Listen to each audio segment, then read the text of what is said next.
Following their tough 18-15 loss to the Washington Commanders, the Chicago Bears coach, Matt Eberflus, held a meeting with his team's leadership council on Wednesday to address concerns voiced by several players regarding the game's closing moments.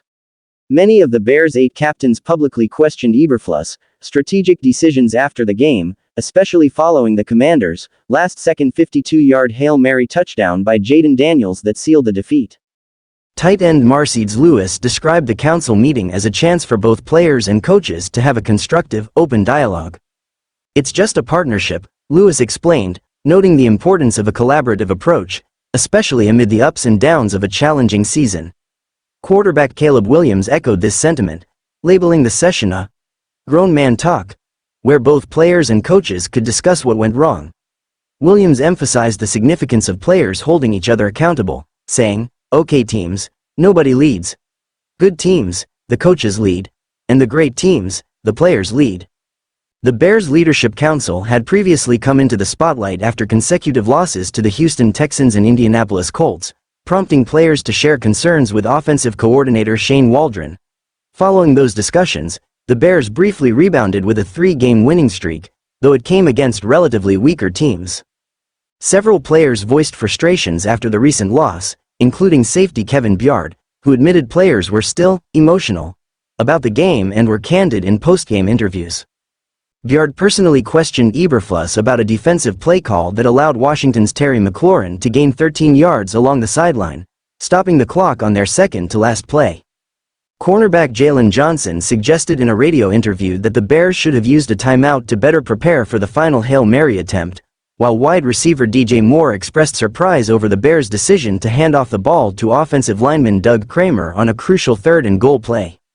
Eberflus responded to these public criticisms by stating he welcomes respectful discussions but prefers they remain internal. "We have that policy that, hey, it's open communication," Eberflus said, adding that if player feedback is shared in the spirit of winning and done with respect, he fully supports it. However, Eberflus cautioned his captains about voicing such concerns in public forums, emphasizing the importance of keeping internal matters private. Moore, acknowledging this guidance, stated that while he stands by his remarks, he now understands the importance of addressing them privately going forward. The criticism Eberflus faced from both players and the public underscored the growing pressure on him. His handling of the Commanders' final drive drew heavy scrutiny from fans and media, placing him in a difficult position. Yet Eberflus made clear that he holds himself accountable, referencing the team's after-action report, a weekly assessment in which the coaching staff evaluates areas for improvement. "It's all about accountability and execution, and that starts with me," Eberflus told reporters. In the face of these challenges, Eberflus' job security came into question, but several players voiced continued confidence in their coach.